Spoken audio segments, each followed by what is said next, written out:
All right, we're back on Ask Father Friday, and the next question that has come in from a parishioner was actually about possession. And the question was, possession seems to have been common back in Jesus' time. And the question is that really real? And is it common now? Good question, very much popularized in many of the movies that we watch. It seems to be all the rave nowadays, well, at least back when movies were a thing. We'll see if they come back. But it seems to be something that's kind of not a joke now, but it's something to be sold. It's not something that's actually taken seriously. But the tradition of the church has always been that, yes, these are the stories that we read about Jesus. Now, were they commonplace all the time? Well, the evangelists, they may have, the scripture writers, the gospel writers, they may have chosen some uniquely powerful stories. Was he in every place that he was at, every house that he went into, was he expelling demons? Maybe. We don't know. But we know there are a lot of stories where he was. And so if we are faithful to the scriptures, then we have to acknowledge that. Some people will argue, they'll say, well, a lot of these were medical pieces. These were medical problems that he was healing. They weren't really demons. That was just the wordage that they used at that time.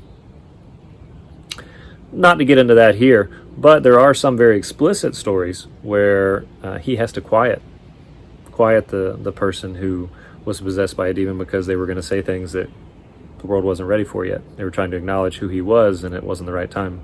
So he would silence them, and then he would do what he had to do and keep going. So we have to acknowledge that. And then we have the tradition of the church. So the lived experience passed on to us by those who have lived the faith for thousands of years. And that lived experience tells a very clear story that, yes, that is the case and was the case and will tend to be the case. Now, these are very rare cases. Very, very rare. The church before it deals, as you know, now it was years ago that the Vatican asked that every diocese have a trained exorcist. There are those who can read cases. There are those who can are given the authority by the bishop to actually do major exorcisms. Priests can all do minor exorcism, but you have to be given the faculty by the bishop. And authority is a big piece in this to actually do major exorcism. So every diocese should have one based on what has been asked by Rome. Our diocese does have one as well, but the identities are always kept to the side just for their own protection. So does it happen nowadays? Yes. Is it commonplace? No. The church has a very heavy vetting process for this. It goes through all the psychological and health-related issues that it could be before it'll actually get to any kind of exorcism.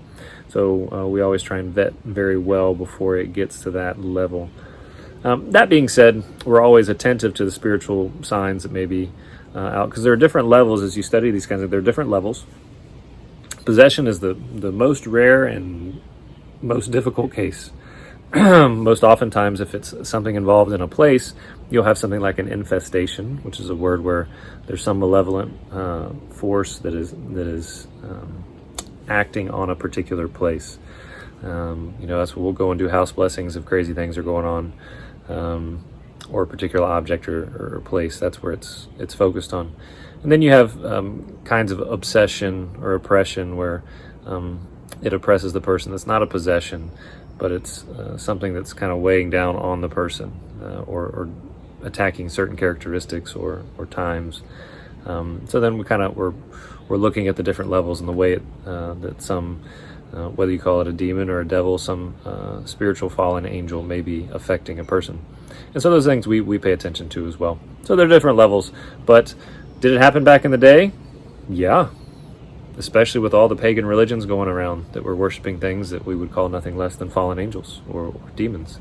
Because there's only one God, and his angels that serve him don't act in those ways. So that only leaves one other kind of thing. So did it happen back in the day? Yes. Did Jesus expel demons from people? Yes. Has it happened in the tradition of the church? Yes. Does it continue to happen nowadays? Yes. These are real spiritual realities, both the what do we say in the creed? The visible and the invisible, creator of all things. And so we take those for what they are. We don't live in fear. That's not what we do. We know who's won the battle.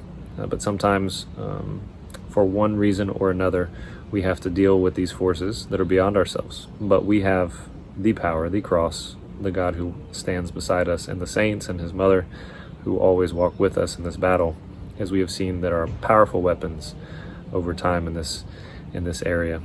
So hopefully those are brief and direct answers. There's some of the talks that I give on this. The young adults have dubbed it the woo Father Williams woo talk, where you kind of can tell some stories and kind of go through some basic pieces. Some of our parish catechesis that we've done in the past year have touched on this a little bit here and there. So those are always fun issues. But here's just kind of basic answers. A few things to think about. Yes, yes, and yes. Spiritual realities, they're there in the background. That's why we continue to pray, live in the sacraments, and give ourselves to the Lord every day. All right, that's Ask Father for today. We'll see you next Friday.